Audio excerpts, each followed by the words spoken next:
Assalamualaikum warahmatullahi wabarakatuh. Salam sejahtera bagi kita semua, sahabat RSPB. Kita bertemu lagi di acara podcast RSPB. Perkenalkan, nama saya Muhammad Amril yang akan sebagai memandu host hari ini ya untuk membicarakan tentang kanker prostat karena sesuai dengan tema hari ini yaitu Hari Kanker Sedunia. Ya, untuk itu kita akan langsung berbicara dengan ahlinya yaitu Dr. Edi Sunarno, spesialis bedah urologi. Assalamualaikum Dr. Edi. Waalaikumsalam warahmatullahi wabarakatuh. Gimana kabarnya hari ini Dokter? Alhamdulillah. Hari ini sangat senang sekali bisa berkunjung di studio Rumah Sakit Pertamina Balikpapan. Siap Dokter. Nah, hari ini kita akan menyapa sahabat RSPB Dok dalam podcast RSPB ya tentang kanker prostat Dok, karena menyambut hari kanker sedunia. Iya.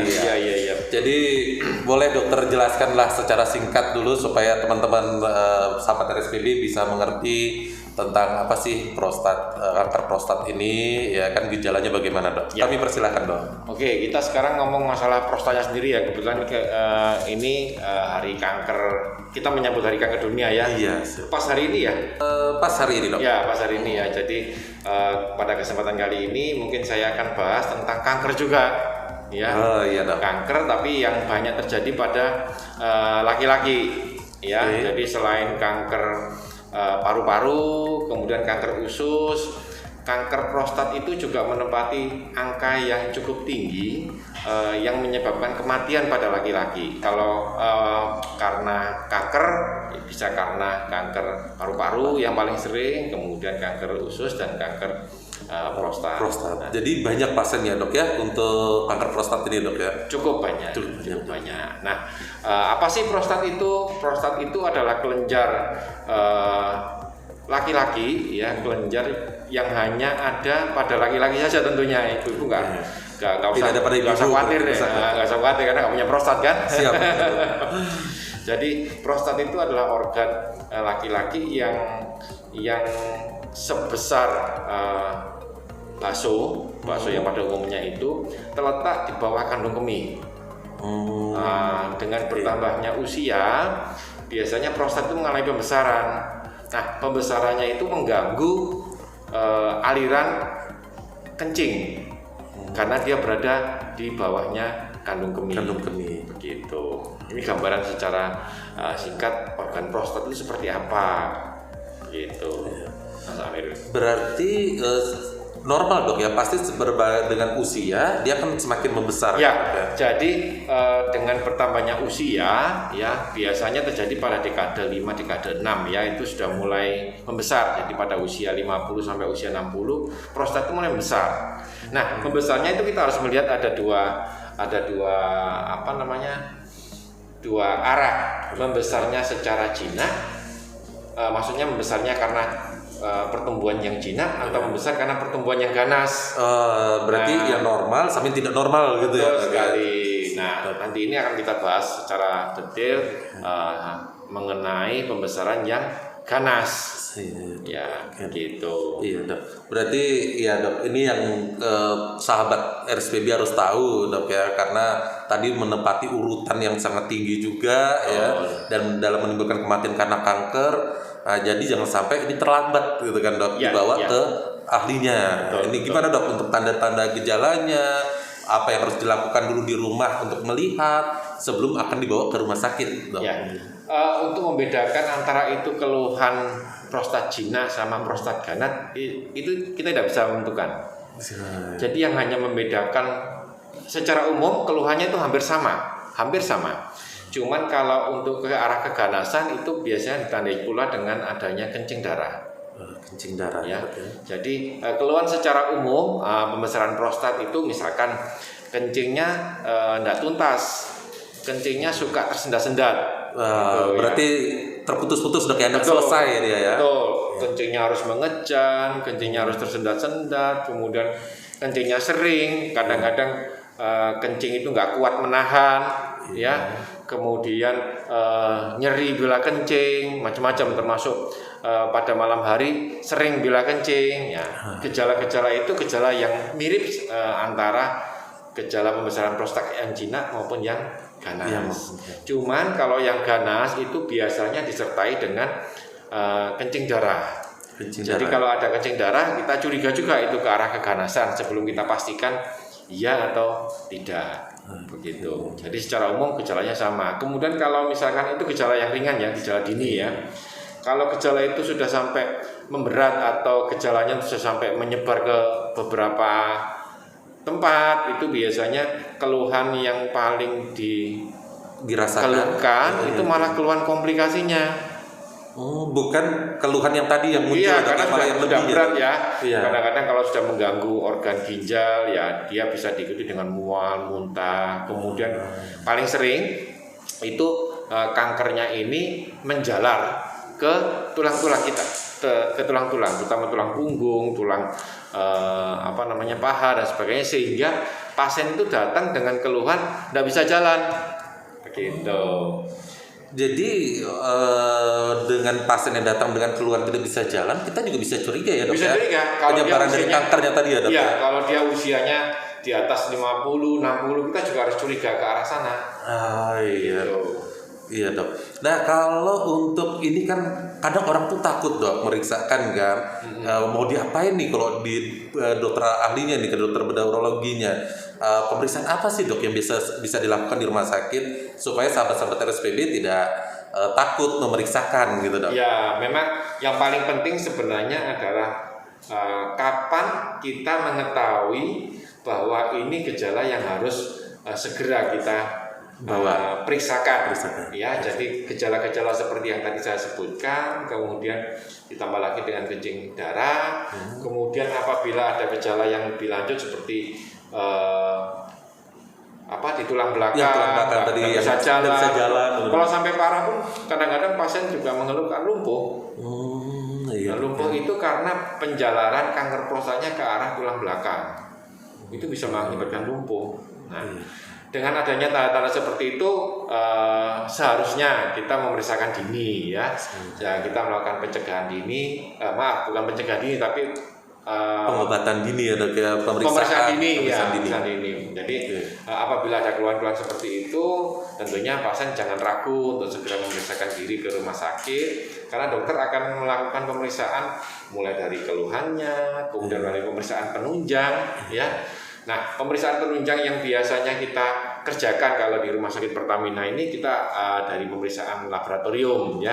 Periksa darah ya dok ya. Betul. Jadi kita pastikan pemeriksaan darah secara umum, bagaimana dengan kondisi darahnya, kemudian kondisi hati, kondisi ginjal dan sebagainya, itu akan kita lakukan pemeriksaan. Kemudian kita lakukan pemeriksaan yang spesifik buat kanker prostat, yaitu adanya PSA. Itu apa dok kalau PSA itu? PSA itu kependekan dari prostat spesifik antigen. Jadi ini adalah petanda tumor. Jadi kalau ada PSA yang tinggi, itu kita harus curiga ke arah keganasan di prostat atau kanker prostat. Itu pemeriksaannya bagaimana dok? Kan kadang sahabat-sahabat RSPB ini dok ya, kan dengan berkembangnya dunia maya kadang dapat info yang salah gitu kan, jadi takut untuk diperiksakan karena berpikirnya kalau kanker pasti harus dioperasi, periksanya baru periksa belum pengobatan gitu kan dok, dan yang lain-lain. Itu kayak apa dok yang tadi? Ya, jadi memang informasi di Google itu sangat bermanfaat buat kita ya, tapi alangkah baiknya kalau informasi itu juga kita konfirmasi ulang ke ahlinya ya. Kadang-kadang masyarakat begitu melihat informasi dari Google ya sudah langsung diserap sendiri, dibatik gitu ya, kemudian disesuaikan. Ini kayaknya sesuai dengan keluhan saya, akhirnya ketakutan. Jadi ketakutan sendiri. Betul, ketakutan, akhirnya nggak mau kontrol, nggak mau berubah dan sebagainya. Ya itu sangat disayangkan ya. Boleh informasi dari Google itu sangat membantu untuk memberikan edukasi buat kita. Tapi setelah itu ya kita konfirmasi, bener nggak keluhannya ini seperti ini, harusnya seperti itu ya. Kemudian setelah memang gejala-gejala tadi, kemudian pemeriksaan penunjangnya itu menunjang seperti adanya kenaikan nilai PSA yang bisa disebutkan, pasti dokter juga akan mencurigai suatu keganasan. Nah, dan yang paling penting adalah pemeriksaan fisik. Ada pemeriksaan fisik yang harus dilakukan oleh seorang dokter untuk mendiagnosa suatu keganasan di prostat, colok dubur. Oh iya dok. Nggak nyaman, ya. Nggak nyaman ya dok ya. Nggak nyaman. Iya. Nggak nyaman, tapi harus kita lakukan dengan edukasi yang baik, kemudian dengan informasi yang jelas. Itu pasien kita lakukan colok dubur untuk memastikan benar nggak ini adanya kanker prostat, karena sangat spesifik sekali. Berarti itu sudah spesifik untuk arahnya kemana ya Betul. dok ya.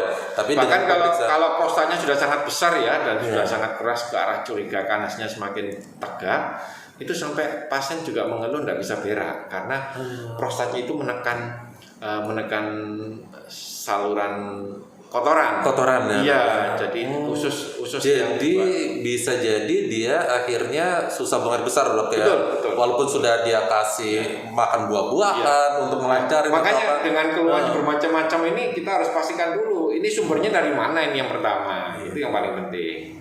Gitu. Nah, setelah dilakukan pemeriksaan darah, kemudian colok dubur, kemudian dokter juga akan memastikan dengan pemeriksaan USG. USG ya dok ya. USG-nya itu kayak yang kalau kita tahu kan sahabat-sahabat dok, USG untuk hamil, untuk kalau usus buntu. Nah, kalau yang ini apa dok? Ada dua pemeriksaan USG ya. Apakah itu pemeriksaan USG yang trans abdomen atau yang melalui USG pada umumnya? Ada yang khusus yang transrektal. Transrektal itu alat USG-nya dimasukkan dubur. Berarti sama kayak tadi colok dubur dan betul. Tapi lebih spesifik lagi dan kita bisa deteksi mulai dari ukuran prostatnya, kemudian benar enggak ini sel-sel ke arah keganasan, itu kita bisa dibantu dengan alat USG. Iya betul ya. Nah itu kita udah tahu nih dok dari gejala dan apa supaya orang awam tadi atau sahabat-sahabat RSPB juga tidak telan mentah-mentah lah dok yang tadi di Google. Kita klarifikasi nih dengan penjelasan daripada dokter Edi. Nah kalau untuk pengobatannya sendiri dok, setelah pemeriksaan dapat nih dok, kan juga banyak yang berkembang. Kalau sudah dibilang kanker harus kemo, harus operasi, harus apa dan lain-lain dok. Nah apakah kalau lebih cepat diketahui berarti kan tindakannya mungkin lebih ringan ya dok ya, kecuali udah terlambat. Nah itu gimana dok secara ini pengobatannya dok? Ya, jadi pengobatan dari kanker prostat pun juga tergantung dari stadiumnya, kemudian tergantung juga keluhan klinisnya. Tapi yang paling penting keluhan klinisnya seperti apa, kemudian stadiumnya ini apa, stadiumnya ini berapa, itu yang paling penting. Penegakan diagnosa kanker prostat disertai dengan stagingnya atau penentuan stadium ini menentukan angka keberhasilan. Jadi semakin dini dengan stadium yang masih rendah, itu angka keberhasilan dari kanker prostat ini juga semakin baik. Begitu. Nah, satu hal lagi Mas yang perlu disampaikan oleh sahabat RSPB bahwa kanker prostat ini satu-satunya kanker yang mungkin ke arah keganasannya ini tidak dalam waktu yang sangat pendek. Mungkin kalau kita pernah dengar ya ada yang kanker hati itu begitu divonis kanker hati mungkin 6 bulan dan sebagainya mungkin sudah pasiennya ini sudah tingkat keberhasilannya sudah ini ya dok ya. Tapi kalau kanker prostat ini berjalannya pelan dan panjang. Akhirnya kalau secara ini sakitnya jadi panjang juga itu. Iya, sakitnya jadi panjang. Ya, jadi perkembangan dari kanker prostat itu juga sangat lambat. Lebih lambat ya dok ya. Jadi dia sangat lambat ya, tapi memang juga menjadi urutan besar dalam kanker dan untuk kematian pun jadi urutan yang paling besar. Karena mungkin juga banyak ini ya dok ya. Karena lambat proses menuju ke keganasannya, akhirnya orang sering tidak mengacuhkan ya dok ya. Dan biasanya terjadinya di atas usia 60-an. Nah itu dok. Nah makanya tuh semakin berumur risiko kanker dari prostat ini semakin meningkat. Jadi kalau misalkan usia 60 dibandingkan dengan usia 70 bahkan usia 80, ini kankernya lebih tinggi pada usia 80. Iya, 80 dengan bertambah usia makin tinggi ya dok ya. Tapi kan mitos dok yang berkembang kalau kita lihat di dunia maya ya, di medsos, bahwa umur 50 ke bawah tidak mungkin kena dok, 40 atau apa tidak mungkin kena, itu benar nggak dok? Jarang sekali. Jarang ya, tapi bisa kena ya dok ya? Bisa tapi jarang sekali. Karena selama saya berprofesi sebagai urolog itu saya menemukan pada usia-usia 40 tahun itu ya cuma angka 1-2 kasus ya angkanya. Itu mungkin juga gini ya dok ya, bisa jadi karena di umur 40 ini orangnya lebih care ya dok ya, lebih cepat mengetahui tanda gejalanya, jadi cepat ketahuan. Biasanya secara kebetulan. Oh, secara kebetulan. Iya, karena bahwa memang angka kejadian pada usia muda itu kan jarang. Iya. Ya.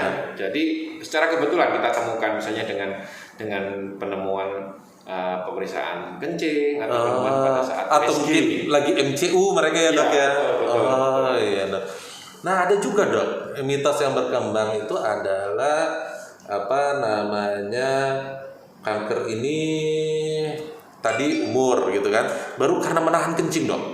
Nah jadi terbentuk karena suka nahan kencing, akhirnya jadi kanker prostat. Bener nggak itu ya dok ya cara ininya dok? Ya itu harus kita luruskan ya. Iya.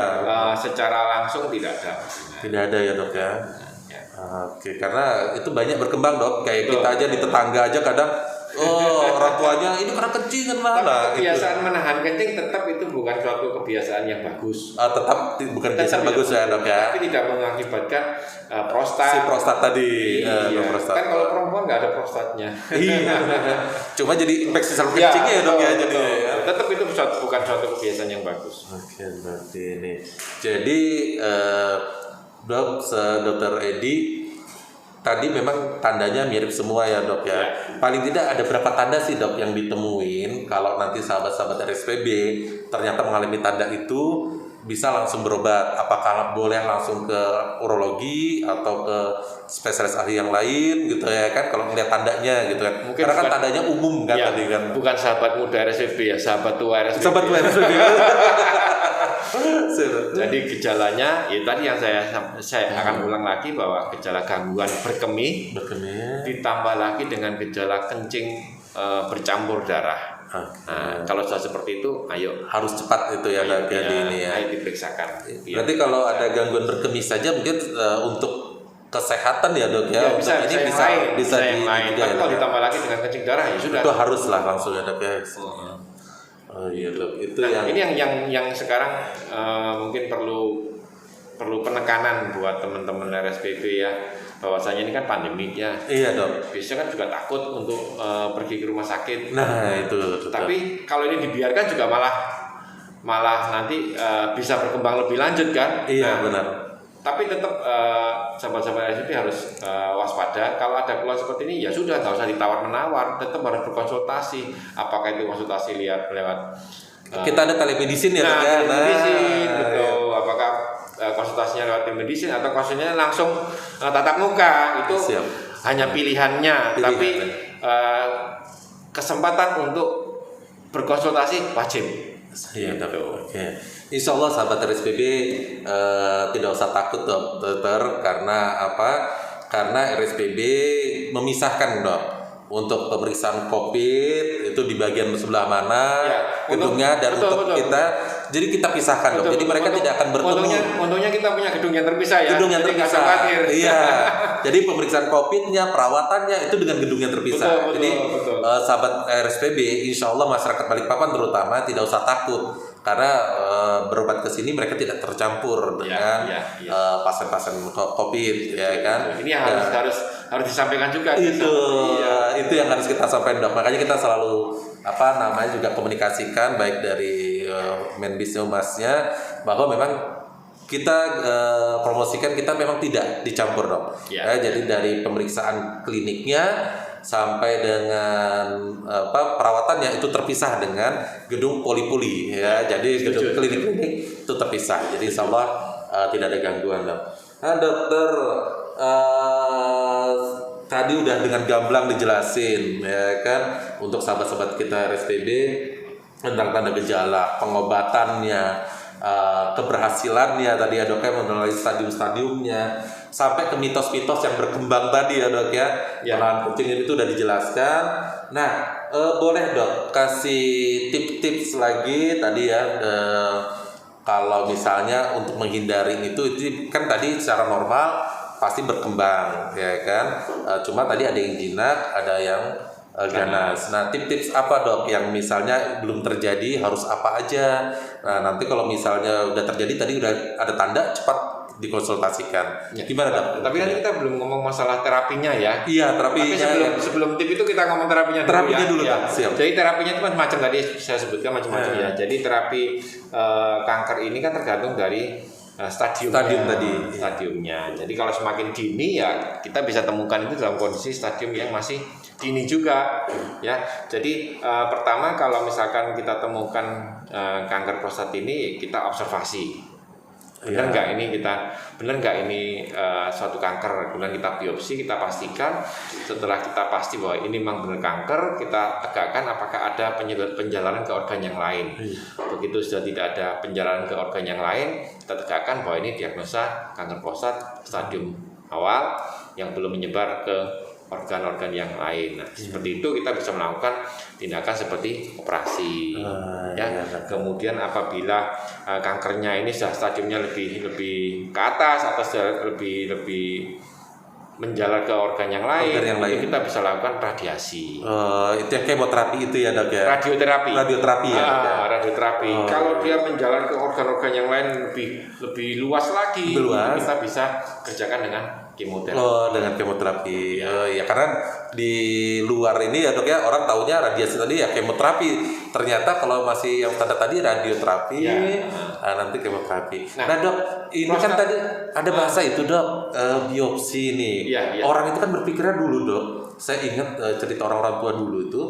Kalau operasi itu kan selalu yang gede dok. Nah ngambil itu gimana dok ya? Nggak seperti itu kan kenyataannya dok ya? Kalau biopsi itu kan kita pastikan dengan jarum aja. Kita pastikan dengan jarum. Kalau memang ini suatu keganasan, kemudian kalau dia mengganggu saluran kencing kita ikut kita longgarkan supaya nggak mengganggu lagi. Kemudian kita tentukan diagnosanya ini apa. Memang kanker prostat itu banyak sekali yang hormonal sensitif. Jadi biasanya kita terapi tahap awal itu dengan obat-obatan hormonal. Obat-obatan hormonal. Nanti. Nah, berarti kan tidak melukai yang harus dioperasi besar ya, karena hanya dengan jarum. Kalau biopsi enggak, itu hanya dengan jarum saja. Kecuali nanti kalau sudah ketahui stadiumnya lebih lanjut ya mungkin bisa tindakannya operatif ya. Untuk kita angkat semua organ prostatnya itu. Iya, mudah-mudahan dok dengan penjelasan dokter ini tadi, sahabat-sahabat RSPB tidak takut lagi dok periksa karena berpikirnya kan kalau sudah operasi itu dengan yang besar ya, padahal tadi biopsi saja tidak perlu harus melukai, ternyata hanya untuk penegakan seperti itu. Kemudian kembali ke masalah tips tadi dok. Itu sebenarnya pembesaran prostat itu pembesaran yang alamiah. Karena semua laki-laki, nah kebetulan kita laki-laki dok. Hanya masalah waktu saja ya. Pasti nanti akan membesar. Cuman membesarnya ini ke arah ganas atau ke arah jinak. Kalau ke arah ganas itu kita juga harus melihat apakah orang tua kita pernah mengalami hal yang sama. Maksudnya dengan apakah ada orang tua yang mengalami kanker prostat juga. Kalau orang tua mengalami kanker prostat, tentunya kita harus melakukan pemeriksaan itu lebih dini lagi. Jadi kalau orang kan suka ngomong kayak gitu keturunan bilang ya dok ya. Itu berarti ada kemungkinan gitu ya dok. Ada faktor genetiknya. Ada faktor genetiknya dok ya. Ada faktor genetiknya. Jadi kalau memang orang tua atau garis keturunan kita ada yang mengalami kanker prostat, ya tentunya kita harus melakukan pemeriksaan dininya lebih awal daripada orang yang tidak punya genetik. Ya gitu. Jadi kalau misalkan kita biasanya melakukan medical check up untuk kanker prostat usia 50, ya kita mulainya usia 45 tahun.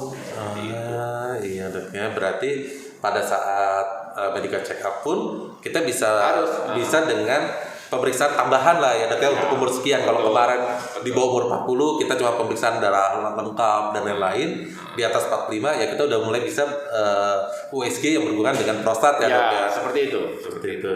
Jadi itu salah satu tipsnya ya dok ya.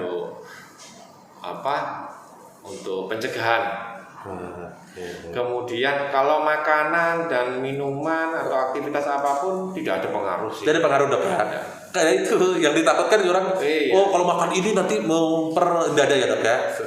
Kalau pembesaran itu akan lebih cepat memang itu apabila kita suka konsumsinya daging merah. Yang saya tahu ya untuk masalah diet ya. Tapi kalau yang lain-lain ya. Oke dokter ya insyaallah.